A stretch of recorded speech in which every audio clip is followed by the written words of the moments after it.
All right, man. I think we got it. You know me, I got to check YouTube real quick. I just got to make sure that YouTube is great. If YouTube is great, we good to go. We good to go. Itch.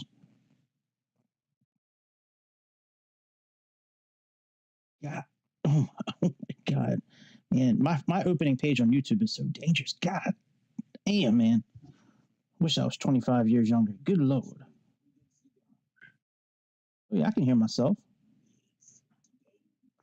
All right, so welcome all my beautiful, my fine aviation enthusiast friends. Welcome back to the Airplane Show with your boy Greg. We're gonna get up in this airplane tonight. I did this one last night, this airplane, but I'm gonna do it again because it's it's one of the most amazing planes I've ever flown in this simulator. I mean, it is awesome, awesome, awesome. I do have to get out my other tablet though because I do need the table for our cruising altitude tonight because there's like a 150-page guide that goes with this thing, and I want to be able to make sure we're at the correct pound-feet of torque. So I really hope that the screens stay on. Let me show you what I've done. So, let me make this full screen actually. Hang on a second. I forgot to do that. Watch now. Watch now. Let me show you what I did. So, all right. I'm still trying to figure a way to get my face on Twitch. I mean, it's easy for YouTube because I'm going right from OBS, but Twitch, I go from my Xbox, so I don't. I'm working on it. All right. So under general options, I have traffic. So everything is off. Okay. This is an attempt to get the screens to stay on. They turned off today when I was doing a test flight. All right. Data. I'm using this rolling cache. I've never really used it before, but I'm hoping that with like 20 gigs of rolling data that maybe it'll help. So anyway, so we got traffic off. That's really about all I can do. I did turn off the traffic for like the artificial intelligence. I am not using live weather. I am not using live time. So I've turned off everything that I could possibly think of in order to keep these screens on. Now I will say this drop down menu here. So what we can do. Last night we had to. Was it last night? I think it was last night. Yeah, last night. So I went to load. You can save a flight and load it, right? However, when you load a flight, this toolbar goes away, and we're supposed to be able to hide it, but it doesn't like. Oh, that's what that does. It flips it up and flips it down. Yeah, this toolbar completely goes away, which is not usually that big of a deal when we're landing, I guess. The only thing that I really like to use it for is to contact the ATC to get an air marshal on the ground. But other than that, I mean, we don't really need it. It's just when we reload a flight, we have to like program the navigation again. And but anyways, no big deal. All right, let's go ahead and get this thing going. Do I have my mouse on? Mouse is on. I think I can hear stuff. Oh, and the screen's already off. That is not a good sign. Fuck. That is not good. We might not be able to use this airport. Motherfucker. All right, let's yeah, because if that's not on, the rest of the shit ain't coming on. So let's exit out and exit and go back in. We'll choose a different part. We'll choose a different part of the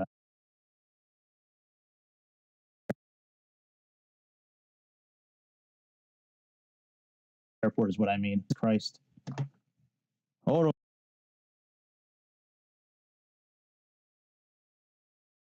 on, guys. It'll be right back.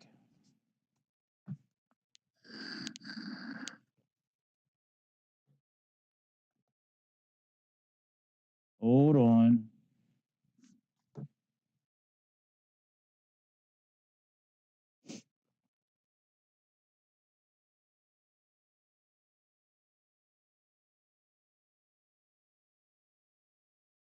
I don't know.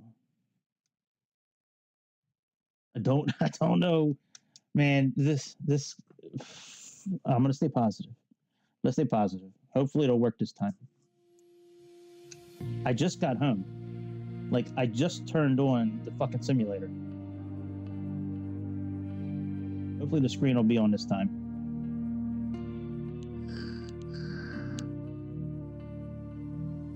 Can't imagine it have a problem from. I do have a backup route that I flew earlier today from Colorado to Albuquerque, which was it was. I mean, it was a nice route. It's pretty scenic. But I really wanted to try to, like, do something different. Like, let's go from party spot to party spot, man. It's the weekend, man. We need to party. So let's try a different part of the Cancun airport. See if that helps. But that's never a good sign when you try to close the airplane out and the whole sim crashes. That's not good. I had another plane that I bought recently that did that continually. PC-12, was it the PC-12? Yeah, the PC-12 when I couldn't get that thing to work in Europe. So I'll give it one more shot in Cancun. If it doesn't work in Cancun, then I guess the title,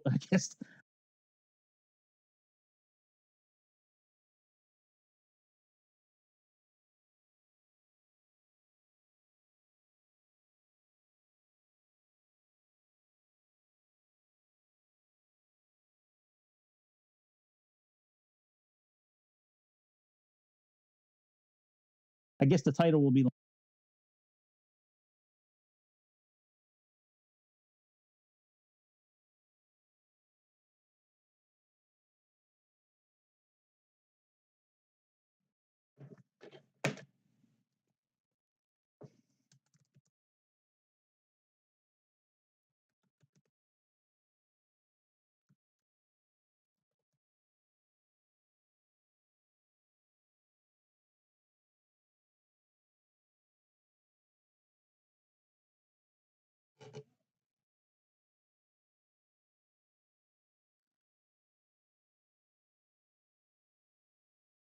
Yo, that is crazy.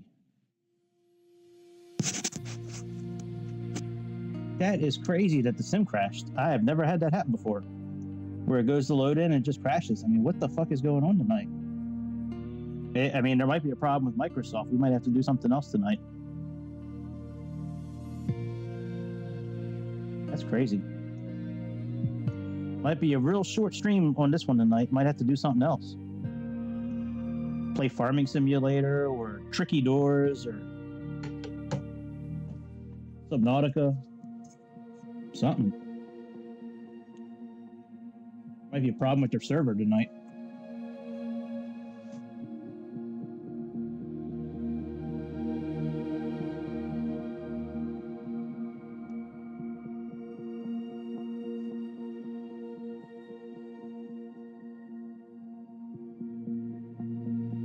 Well, hopefully y'all are having a good Friday night. I mean, I've had a great Friday. It was a lot of fun. Saw some people I haven't seen in a while. Ate a real good dinner, with some family, some friends. So, yeah, I mean, my Friday's been... All right, so we're back in. That's a good thing. That's a good thing. All right, let's try to go back to Cancun.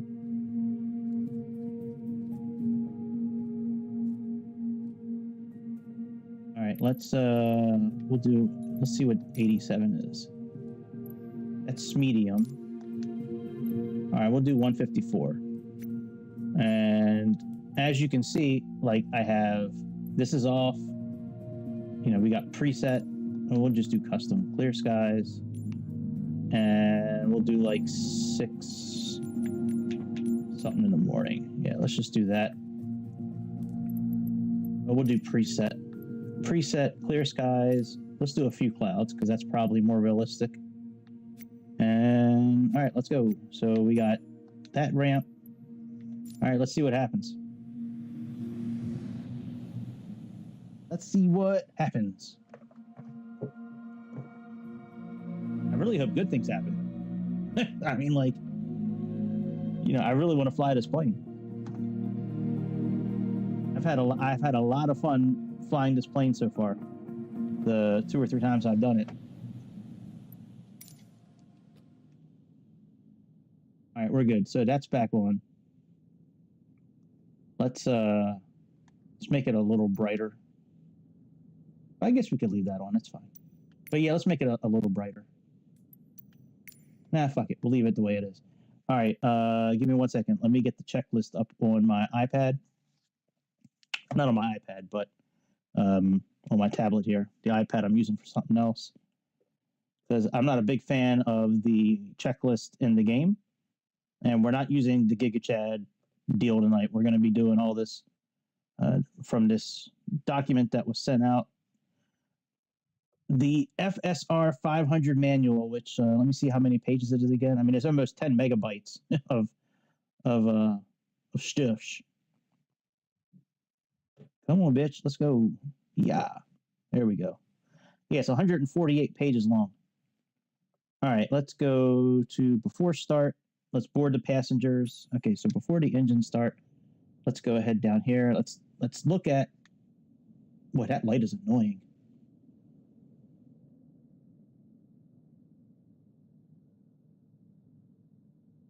All right, we can just leave it like this. All right, so the engine's okay. All that stuff's okay. All right, very good. Let's go ahead and import from SimBrief. Cancun to there. Let's go ahead and start loading. We'll do real time tonight. Let's chocks down and security cones and a red carpet. And let's open the door up.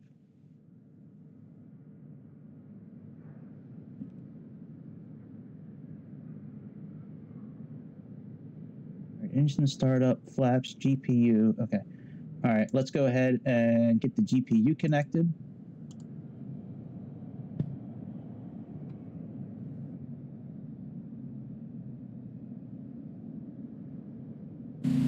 Hopefully we're good for the rest of the night now.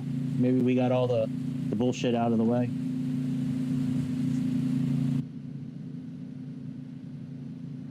All right, let's go ahead and start loading.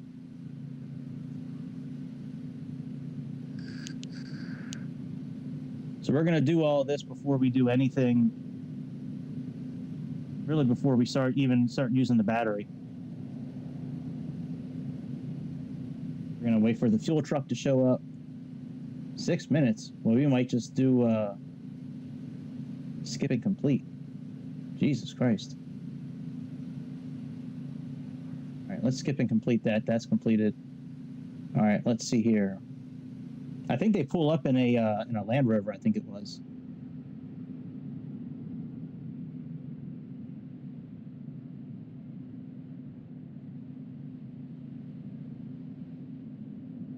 I think it was a Land Rover, if I remember correct.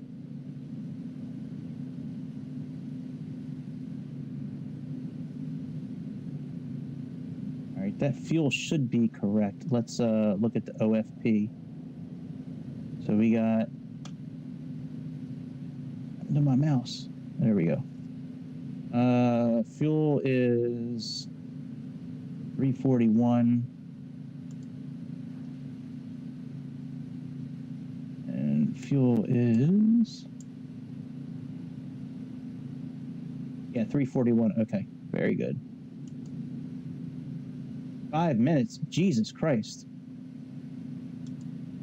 Yeah, we'll skip. Yeah, we'll just load them in. Jesus. All right, so we're loaded. That's all good. We can close the door now. We can get rid of the red carpet. And get rid of the security cones. Let's get rid of the chocks.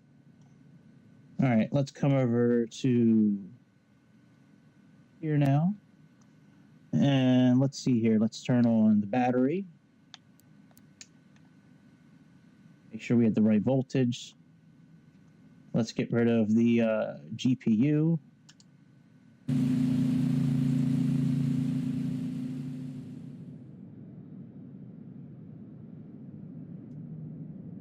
All right, Cam, bring me back in the cockpit, bitch. Let's go. Let's get rid of the GPU. All right, very good.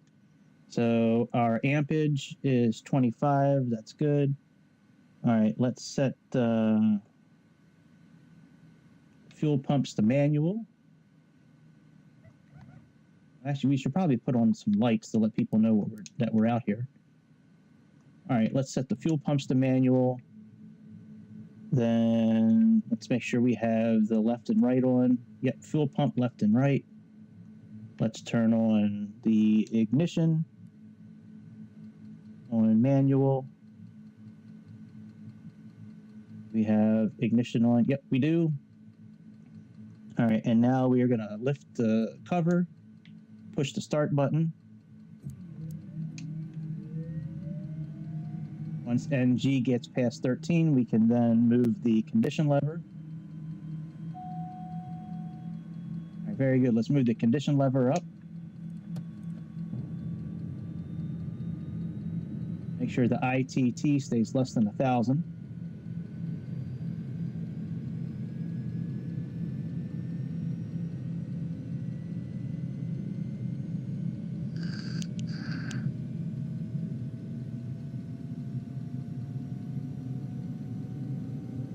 All right, we're over 60, so now we can turn on the generator and the alternator. We can move the fuel pump switch to auto and turn off the ignition switch. All right, that looks all stable. So next here, before taxiing, we need to turn the avionics on.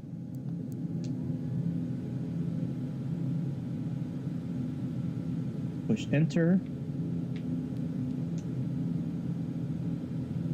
Very good. And autopilot PIDOT switch, we already know. Let's turn it on and make sure it works. Oh, we know it works already. Turn that on. All right, PIDOT does work. Let's turn that back off. Let's go ahead and cabin climate controls. We got to push the bleed air in, and we need the comfort switch to normal. I love how this thing lights up at nighttime. I mean, at night, it's fucking awesome. All right, oops. Normal. Let's put the bleed air on. Over here, let's make sure that the air conditioning is on. Let's put this on low.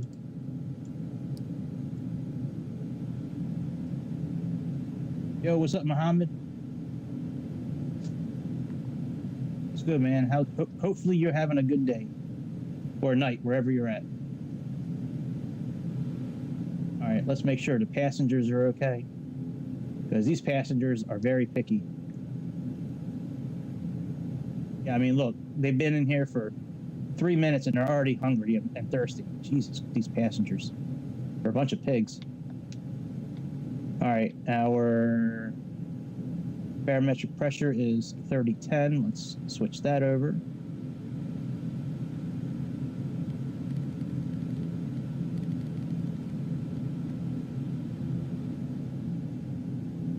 All right, let's see here. According to the OFP, our cruising altitude is 25,000 feet today. So let's go ahead and program that.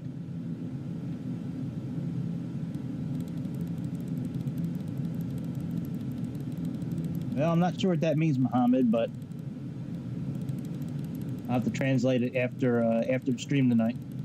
Sorry. But thanks for checking out the channel. I appreciate it.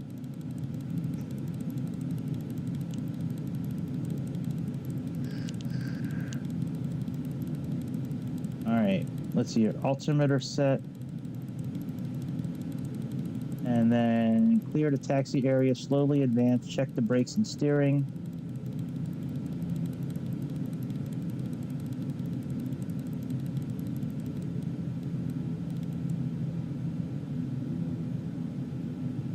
Let's change, we gotta move the rudder. It's in 2 to 5 range, 2 to 3 range. And let's go ahead and do some testing here. All right, let's move the power lever so we're at 1900.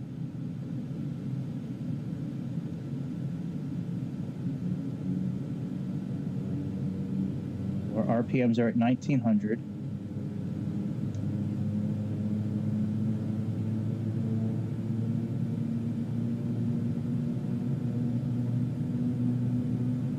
All right, and now let's go ahead and hold this in so it gets lower than 600.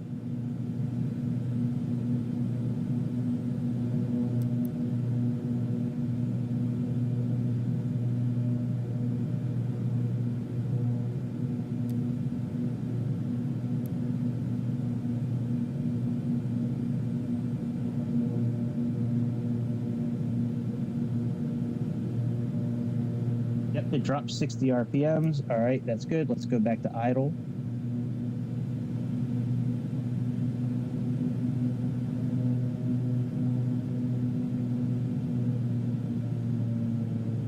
All right, that's good. And now we need to hold the reverse lock switch out for 5 seconds.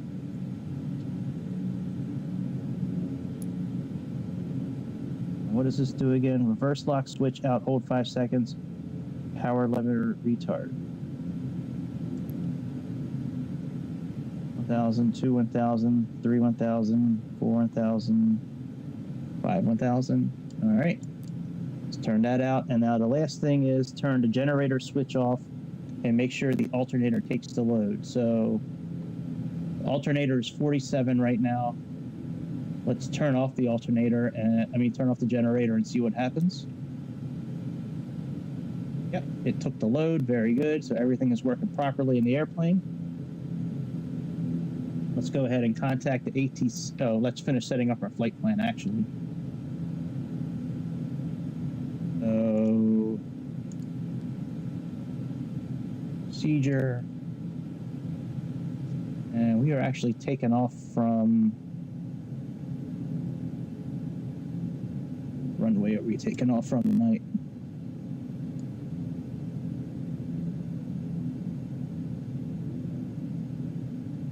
Runway 12 right. So let's set that up.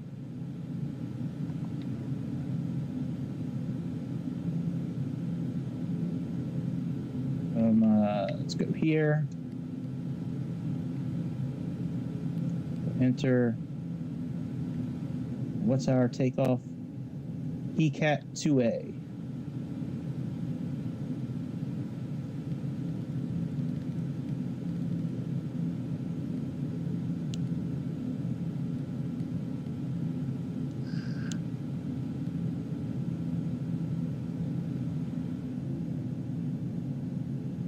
That's close enough, I guess.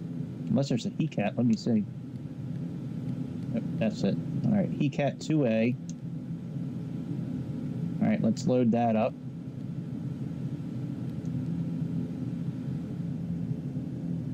And then we are landing on runway 8. We are doing Goron 3 and Manby. So let's go back to procedure. Select arrival. Goron 3. Manby.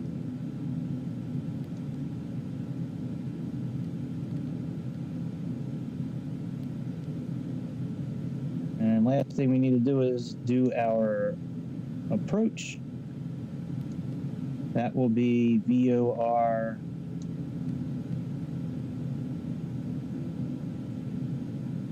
that one. And Goron, I believe, is our transition. Yep. And our, let's check our chart. Let's see here. For the approach,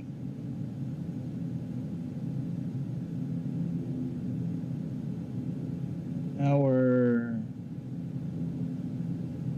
minimum is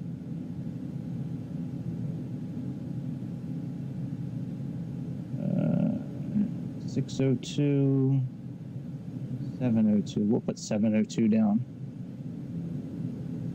Star this because we're going to need that again.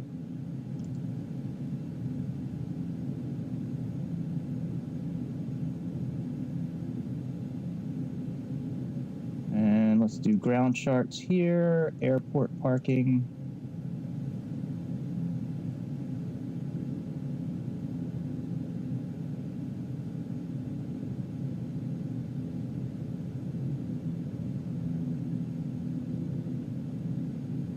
No, we don't need that because we're going to have the ATC guiding us.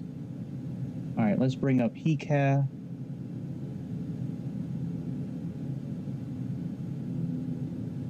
Where is HECA 3? Use runway 8. Mamby. What? Oh, that's the wrong airport. Cancun. Departure.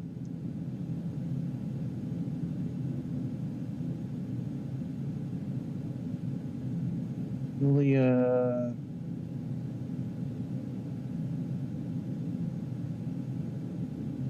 Here's our chart for our departure. RNAV departure. Oh. Don't see it.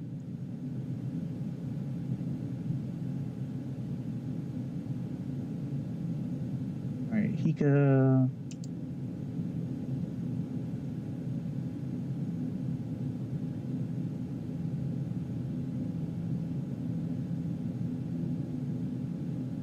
Cancun. Where is HECA 3?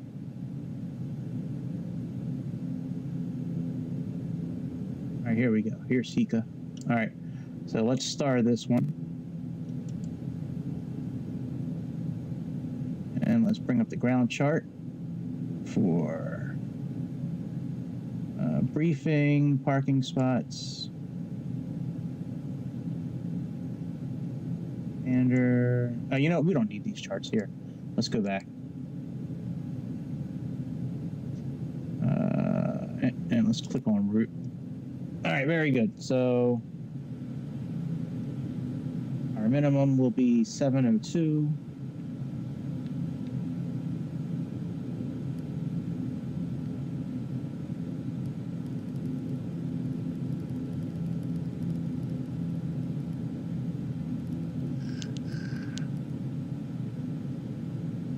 That's close enough.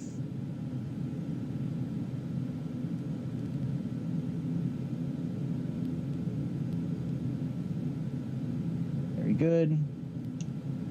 Let's get rid of that. I don't want 25 miles because that may crash the screen. Let's do 5 miles. Well, we'll do 4 miles. All right, so we are all good there. Let's contact the ATC.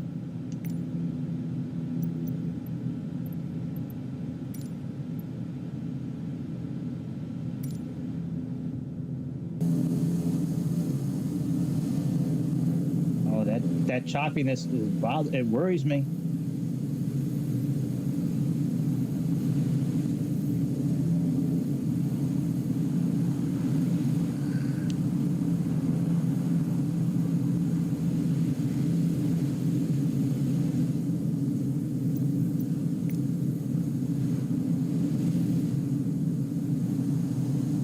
When it gets choppy like that, usually that means the screens are getting ready to crash.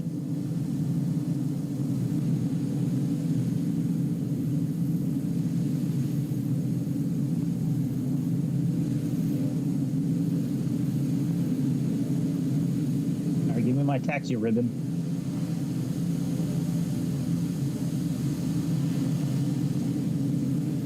The taxi ribbon?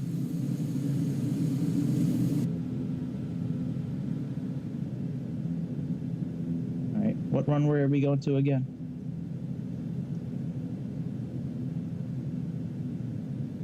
Right. So Let's go back to Cancun here.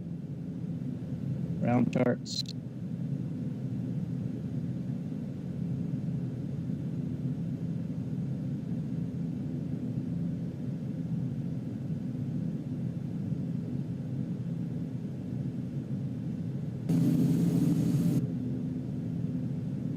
It would be nice if, all right, oh, let's go back to Cancun. Maybe it's under reference stocks.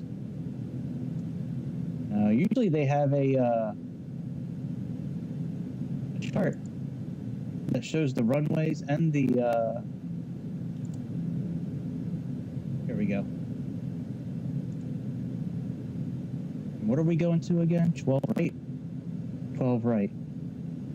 Oh, that's just right next to us. Okay, very good. All right, let's release the parking brake.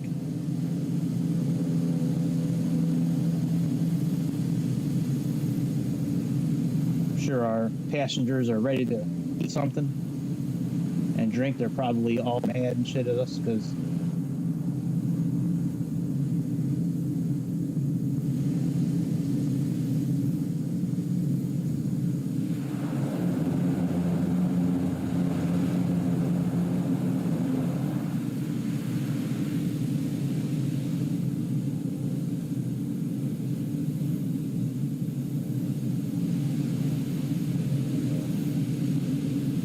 short 30 left. That's not the runway we're supposed to be using. Oh well, whatever.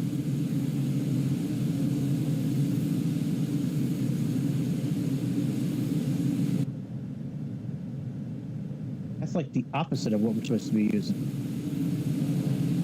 Now they say in the manual that we're supposed to be using this beta mode to taxi, which is kind of like you pull back beneath idle. So it's kind of like putting it in reverser, but it moves so damn slow. I mean, I guess that's, I mean, I did what they said. I'm only at 1%, so it's not like I'm like deep into it. You like barely move when it's like that. All right, we can turn this off now.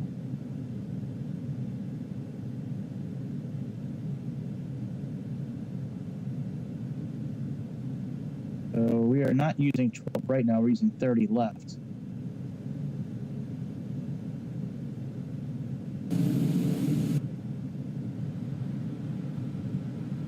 I wonder if that's going to fuck things up. Let's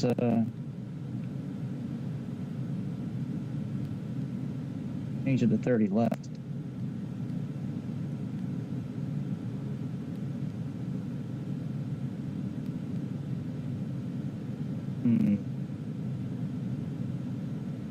Oh, whatever.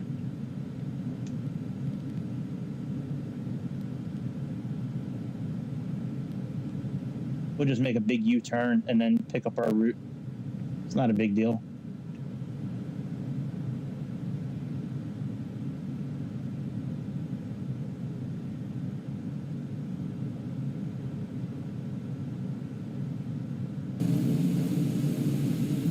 All right, so before takeoff, generator switch on. We got that. Alternator switch is on. Bleed air is on. ECS cabin comfort is on. Okay, fuel pump and ignition pump both need to be on manual. So let's change U to manual and U to manual. IDOT heat on. Ice protection is required. I don't think we need that in Cancun. Yeah, we're at 15 degrees, so that's fine. Let's see here. Before takeoff, strobe light on. I guess we'll turn the strobe light on when we get down. All right, avionics, set flaps 0 to 20. We already set the rudder trim. We don't need to turn the timer on. And then takeoff, flap 0.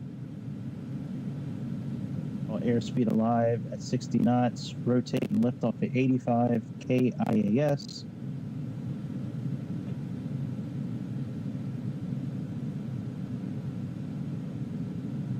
I like it much better not following the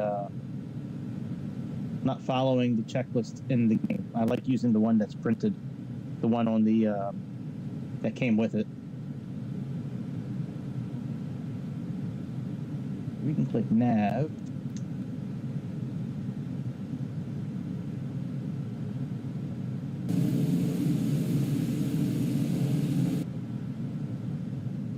See how our customers are doing. They're probably really upset.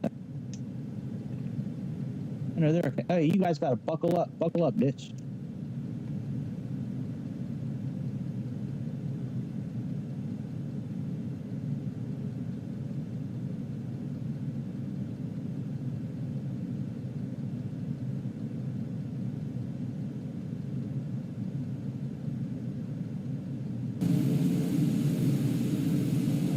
All right.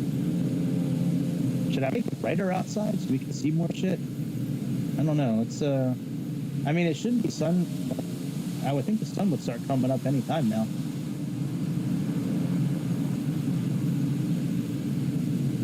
But we can't taxi too fast. If we taxi too fast, will damage the engine, supposedly, according to what this booklet says. This novel that came with the airplane. I think it's pretty cool that it came with all that shit. I mean, it makes it much easier than kind of like fumbling around the airplane.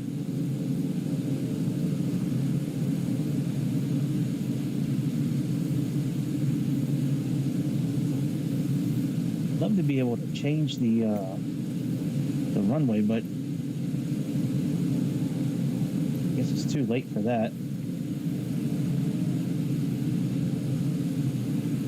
I don't know why I'm not going to do 11,000 feet. You can suck on that. We're going to go ahead. Let's see what the ATIS says. It says 2992, but that's not what. Oh, you know what? That METAR is pulling the METAR from real life. That's right. We're not in real life right now. We're using. See, look. These runways are in use, not 30 left. It's like the simulator always chooses the opposite of like what happens in real life. All right, let me adjust the METAR then, because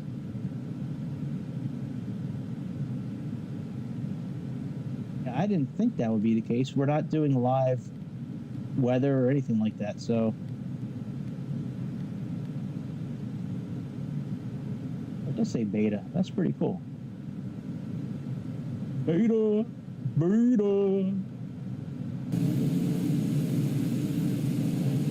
almost there. I like how the light turns with the. That's probably because it's on the wheel. All right, it's nothing special. It's just on the wheel. All right, let's go a little bit faster. Let's get out of beta mode.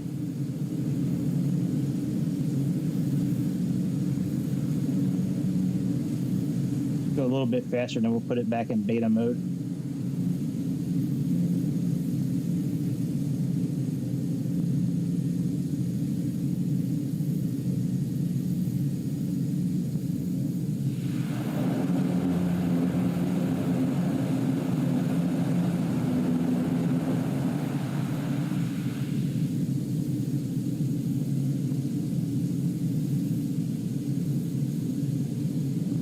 Barely in beta mode. Beta.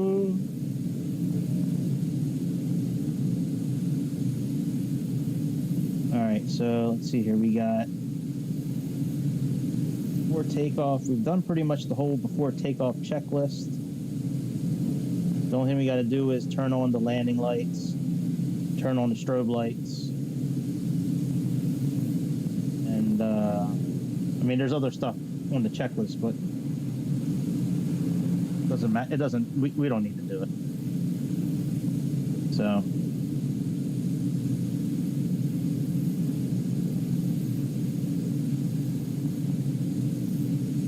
I damaged the engine. The first time trying to fly this plane, I damaged the engine because I pushed the throttle too far up for takeoff.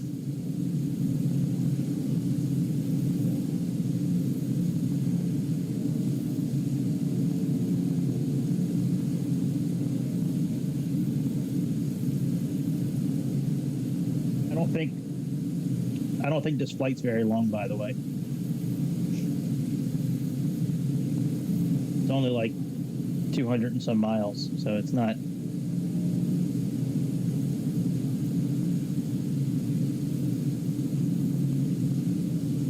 Yeah, first time using a chart today to figure out what speed the engine should be at. I've never used that. I've never used a chart before today. In this manual that it gives, it has chart. It has the outside temperature and the elevation in thousands of feet, from like 15,000 down to 30,000, which is the maximum.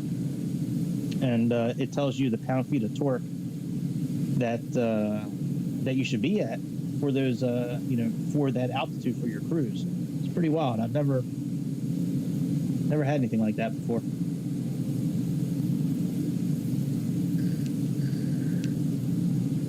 I really like the tablet that comes with this thing.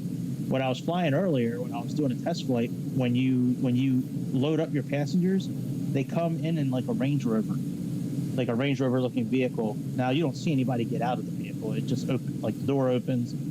There's a red carpet there, and like you can pretend people are coming, but you don't see anybody walking in. These passengers in this airplane are picky as shit, man. They're always thirsty. They're always hungry. They complain if it's too hot, if it's too cold. It's like, I was an hour into a flight today, and I already had to like give them 2 drinks and give them a snack, and we were only an hour into the flight. I gave them all pillows, hoping that would shut them up a little bit, but no. Nope, not really. The pillows didn't help. Pillows did not help. I thought pillows would have helped, but nope.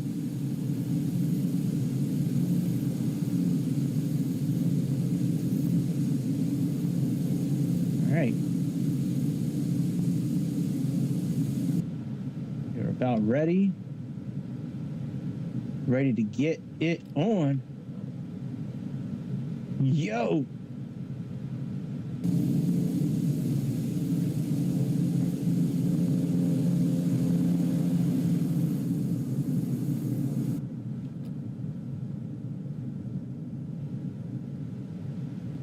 Strobe lights, landing lights.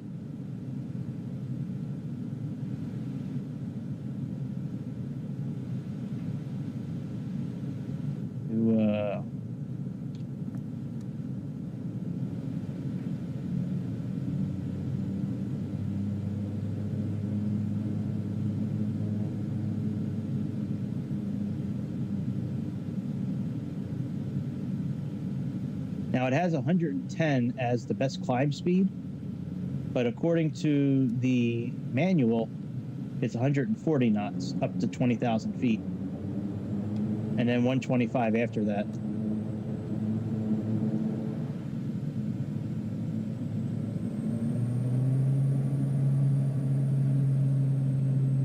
Almost damaged the engine just now.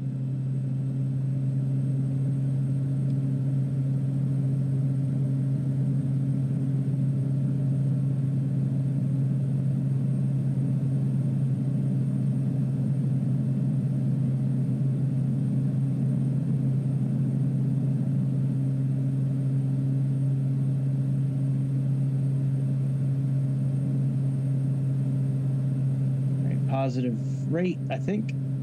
Yep, gear up.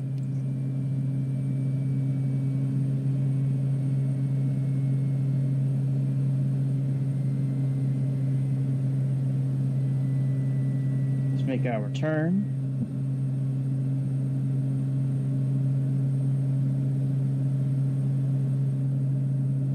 It's always a little tough with just using your thumb to make turns and shit sometimes in these planes. Like, get really wobbly sometimes.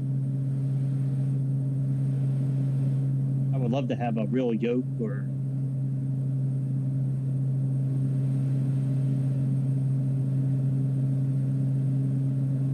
yeah, I'd love to have a real yoke and like rudder pedals and shit like that. Like, that would be awesome.